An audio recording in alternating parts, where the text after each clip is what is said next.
जय श्री राम।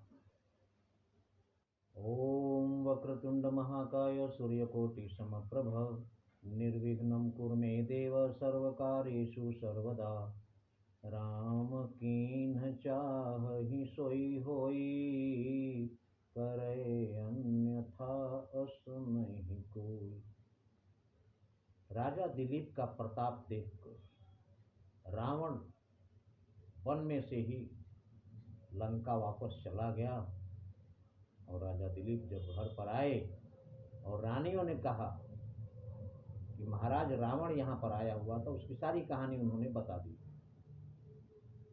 तब रावण कृत सुनि अवधपति चंगुल भरि जललीन, पवन मंत्र पढ़ी क्रोधयुक्त दक्षिण दिश तज दीन।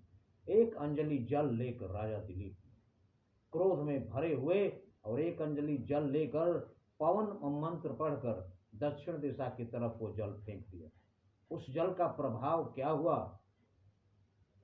भय विशिख 10 लाख लखे। उस एक अंजलि जल से 10 लाख बाण बने और उन बाणों से राजा दिलीप ने कहा, क्या युग था, क्या लोग थे, क्या समय था। बाण तक लोगों का कहना किया करते थे, लोगों की मर्जी से बाण चला करते थे। राजा दिलीप ने उन बाणों से कहा, कहनृप लंका ही जाओ।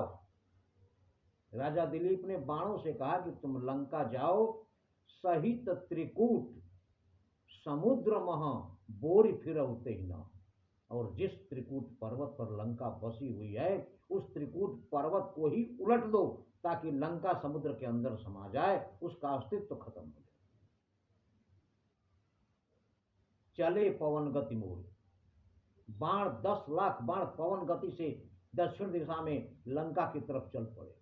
पहुंच गए और जाते उल्टावन लगे और जाते ही एक तरफ से लंका को उलटना शुरू कर दिया। जब बाणों ने लंका को उलटना शुरू कर दिया, मैं तनया कर जोर, मैं दानव की पुत्री मंदोदरी आगे आकर हाथ जोड़कर खड़ी हुई। दिन ही दुहाई नृपति की, और राजा दिलीप की दुहाई देने लगी कि रघुवंशियों का धर्म है कि कहीं भी किसी निर्दोष पर प्रहार नहीं करते, और अगर हमला करेंगे तो वहां तब हमला करते हैं जब वहां राजा मौजूद हो। किंतु इस समय यहाँ कोई राजा उपस्थित नहीं है। यहाँ न को नृप आए, अभी यहाँ कोई राजा उपस्थित नहीं है। सुन आए महिपाल ढीठ। ये बात सुनकर राजा दिलीप के बाण वापस आ गए। आकर बाणों ने सारी कहानी सुना दी। अकनि कहो गुरु पाई, वय मुनि रहो चुपाई।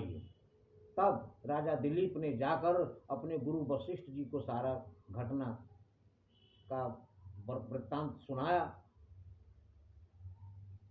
और तब वशिष्ठ जी ने कहा कि राजन, आप कुछ दिन शांत हो जाइए।